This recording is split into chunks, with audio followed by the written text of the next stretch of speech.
Hello everyone, welcome back to my channel Sushmita SB. आप सभी का बहुत बहुत स्वागत करती हूँ आपके अपने चैनल सुष्मिता एसबी पे। तो क्लास 7 आज आप लोगों के लिए हिंदी का चैप्टर 10 मीरा के पद जो है मैं लेकर के आ गई हूँ आपके लिए।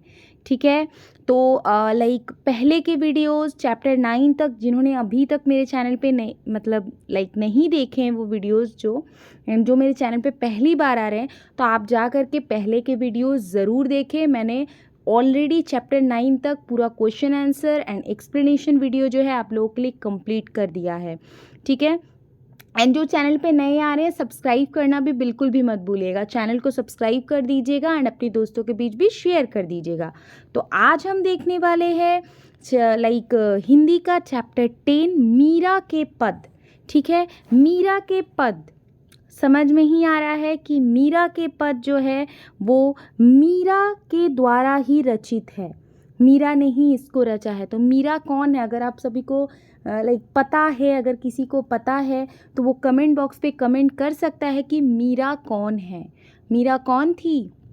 मीरा जो है वो श्री कृष्ण की एक बहुत बड़ी भक्त थी। ठीक है, उनको श्री कृष्ण के भक्त के रूप में जाना जाता है। तो यहाँ पे मीरा के पद में जो है हम 2 प्रसंग देखने वाले हैं। उन्होंने 2 पद यहाँ पे जो है प्रस्तुत किया है हमारे सामने। पहला तो क्या है जिसमें उन्होंने श्री कृष्ण के बारे में बताया है, श्री कृष्ण जी के प्रेम, उनकी रूप की चर्चा हुई है यहाँ पे। एंड नेक्स्ट जो प्रसंग है उसमें क्या किया है, मीरा जी ने वर्षा ऋतु के बारे में ये प्रसंग जो है वो है। इस प्रसंग में क्या है, वो वर्षा ऋतु से रिलेटेड है और वर्षा ऋतु में किस प्रकार श्री कृष्ण का आगमन हो रहा है इसको बताया है। तो आज जो है हम पहला वाला जो हमारा श्री कृष्ण का जो रूप है, श्री कृष्ण के प्रति किस तरीके का उनका रूप है, किस तरीके से वो मुरली बजाते, हम ये सारा चीज़ जो है पहले प्रसंग में देखने वाले हैं। ठीक है, हम लोग लाइन बाय लाइन पहले पढ़ेंगे, लाइन बाय लाइन इस चीज़ को समझेंगे। ठीक है, तो कहीं पे भी आपको कोई भी डाउट होता है तो कमेंट बॉक्स पे कमेंट भी करते जाइएगा कि आपको यहाँ पे डाउट हो रहा है। और इस तरीके से हम पढ़ेंगे कि आपको इसी क्लास में जितनी देर आप वीडियो देख रहे हो उसी में आपको पूरा लर्न हो जाए। ठीक है, आपको एक बार से 2 बार अगर आप वीडियो को देखो, आई थिंक आपको 2 बार देखने की ज़रूरत नहीं पड़ेगी। एक बार में ही आपको ये चीज़ पूरे के पूरे आपके दिमाग में चला जाए। ठीक है, तो हम इस तरीके से स्टार्ट करेंगे। ठीक है, तो इसको स्टार्ट करने से पहले हम लोग मीराबाई के बारे में, मीरा जी के बारे में देख लेते हैं कि उनका क्या परिचय है। ठीक है, उनका परिचय देख लेते हैं, कवयित्री से परिचय। तो आपने जो रचना अभी पढ़ी, ठीक है, अभी हम पढ़ने वाले हैं, उसे आज से लगभग 500 वर्ष पहले रचा गया था। कितने वर्ष पहले रचा गया है? 500 वर्ष पहले। इसे हिंदी की महान कवयित्री, कृष्ण भक्त और संत मीरा ने रचा था। किसने रचा है इसको? कृष्ण भक्त संत मीरा। ठीक है, उनको संत कहा जाता था। ठीक है, यह माना जाता है कि मीरा बचपन से ही कृष्ण की भक्ति में मगन रहती थी। एक राजकुमारी होते हुए भी उन्होंने संतों का जीवन चुना और महलों को त्याग कर तीर्थों की यात्राएं करने लगी। वो एक राजकुमारी थी। कौन? मीराबाई। मीरा एक राजकुमारी थी, लेकिन फिर भी वो राजकुमारी होते हुए भी किस तरीके का जीवन व्यतीत करती थी? वो संतों का जीवन व्यतीत करती थी। और वो अपने महल के सुख को त्याग करके क्या करती थी? तीर्थों की यात्राएं करने लगी थी। उन्होंने मंदिरों में भजन गाया और सत्संग करना प्रारंभ कर दिया। वो क्या करती थी? मंदिर में भजन गाती थी और सत्संग भी करती थी। उनके गाए हुए भजन लोग आज भी श्रद्धा और प्रेम से गाते, पढ़ते और सुनते सुनाते हैं। उन्होंने जो भजन गाए हैं पहले, तो उनको लोग आज भी बहुत ही श्रद्धा से क्या करते हैं? गाते हैं, पढ़ते हैं, सुनाते भी हैं और सुनते भी हैं। तो ये रहा आपके मीरा जी जो है, मीरा की क्या थी? परिचय कि मीरा जी क्या थी? एक राजकुमारी थी और वो एक महान कवयित्री थी और वो क्या थी, मीरा कृष्ण की भक्त के रूप में जानी जाती है। ठीक है, आइए अब हम हमारा पहला प्रसंग जो है वो देख लेते हैं कि यहाँ पे मीरा जी क्या कहना चाहती हैं, वो किस तरीके से कृष्ण रूप को यहाँ पे प्रदर्शित कर रही हैं। बसो मेरे नैनन में नंदलाल, मोहिनी मूर्ति सावरी सूरती, नैना बने विशाल, अधर सुधा रस मुरली रजती, उर्वैजंती माल, क्षुद्र घटिका कटितट शोभित, नुपुर शब्द रसाल, मीरा के प्रभु संतन सुखदाई, भक्त वत्सल गोपाल। तो यहाँ पे ये जो लाइन है, अब उसका हम लोग एक एक करके देखेंगे कि क्या इसका मीनिंग है, इसमें क्या कहना चाहती हैं। तो बसो मेरे नैनन में नंदलाल, यहाँ पे मीरा जो है श्री कृष्ण को संबोधित करती हुई क्या कहती है, उनको अपने आँखों में बस जाने का निवेदन कर रही है। यहाँ पे बसो मेरे नैनन में नंदलाल, नंदलाल मीन्स जो कृष्ण जी हैं उनके पिता का नाम क्या है, नंद, और वो नंद जी के क्या थे, लाल थे। कौन, श्री कृष्ण। श्री कृष्ण किसके लाल थे, नंद के लाल थे, उनके बेटे थे। तो वो मीरा जी कह रही हैं श्री कृष्ण से कि बसो मेरे नैनन में नंदलाल, कि मेरे आँखों में, मेरे नैनों में क्या करो, बस जाओ। मोहिनी मूर्ति सावरी सूरती, वो क्या कहना चाहती है कि उनकी जो मूरत है, उनकी जो कृष्ण जी की जो सूरत है वो मोहिनी है, लोगों को मोह लेने वाली है। और सावरी सूरत, उनकी सूरत कैसी है, वो सावली सूरत के हैं। नैना बड़े विशाल, और उनके नैन, उनके आँख कैसे हैं, बड़ी बड़ी हैं। उनकी आंखें बड़ी बड़ी क्या है, मन को मोह लेने वाली हैं।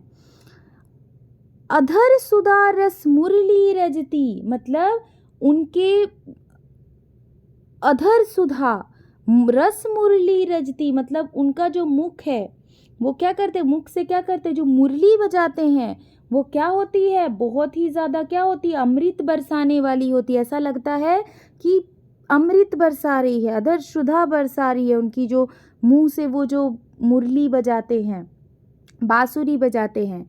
उर्वैजंती माल, और उन्होंने क्या किया है, हृदय पर वैजंती माला जो है वो डाले हुए हैं। क्षुद्र घटिका कटितट शोभित, क्षुद्र घटिका कटितट शोभित, इसका मतलब, इस लाइन का मतलब क्या है कि उन्होंने जो है क्या किया हुआ है, क्षुद्र घटिका, जो घंटी, छोटी छोटी घंटी वाली कमर धनी, कमर में जो बांधते हैं वो क्या किया हुआ है, पहना हुआ है। ठीक है, नुपुर शब्द रसाल, और क्या किया है, पैरों में उनके क्या है, घुंघरू है, उनके पैरों में बंधी हुई घुंघरू है। नुपुर शब्द रसाल, और उसकी जो शब्द है, उसकी जो ध्वनि है, वो जो नुपुर की, वो क्या कर रही है, अत्यंत मधुर आ रही है। मीरा के प्रभु संतन सुखदई, ठीक है, मीरा के जो प्रभु है कौन, श्री कृष्ण, वो संतन, संतों को सुख देने वाले हैं, सुखदाई हैं। वो जो संतन है उनको वो सुख देते हैं। भक्त वत्सल गोपाल, और भक्तों के प्रति स्नेह रखने वाले वो क्या है, गोपाल है। ठीक है, फिर से एक बार देख लेते हैं।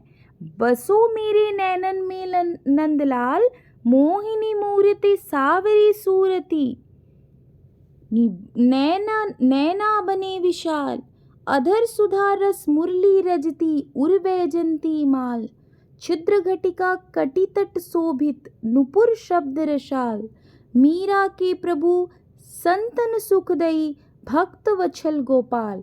तो यहाँ पे मीरा जो है श्री कृष्ण को संबोधित करते हुए क्या कह रही है, उनको अपनी आँखों में बस जाने का निवेदन कर रही है। और मीरा अपने आराध्य कृष्ण को क्या कर रही है, उनके रूप की प्रशंसा करते हुए उनको कह रही है कि उनकी जो सांवली सूरत है, उनकी जो बड़ी बड़ी आँखें हैं, वो क्या है, मन को मोह लेने वाली है। और उनके मुख पर अमृत रस बरसाने वाली मुरली जो है वो क्या हो रही है, सुशोभित हो रही है। शुद्ध लाइक असर सुधा अधर सुधा रस मुरली रजती। तो वो जो मुरली जो बजाते हैं, उनके मुख से जो मुरली की जो बजाने की जो लाइक वो बजाते हैं, वो क्या होती है, काफ़ी ज़्यादा सुशोभित होती है, काफ़ी ज़्यादा मधुर होती है। और हृदय पर वो क्या किए हुए हैं, वैजंती माला धारण किए हुए हैं। और कमर पर छोटी छोटी घंटियों वाली कमर धनी जो है उनकी शोभमान है। उनके पैरों में जो बंधे घुंघरू है, नुपुर शब्द रसाल।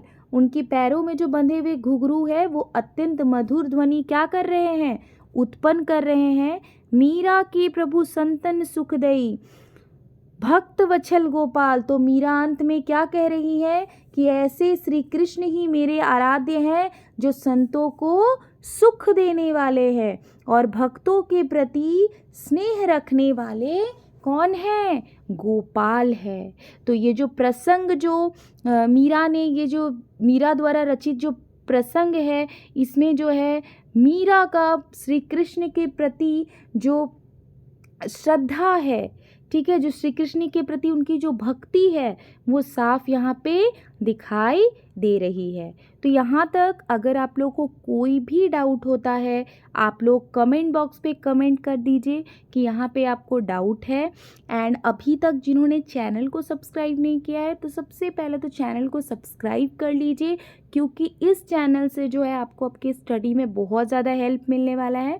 तो चैनल को सब्सक्राइब करना बिल्कुल भी नहीं भूलिएगा एंड अपने दोस्तों के बीच शेयर करना भी बिल्कुल मत भूलिएगा।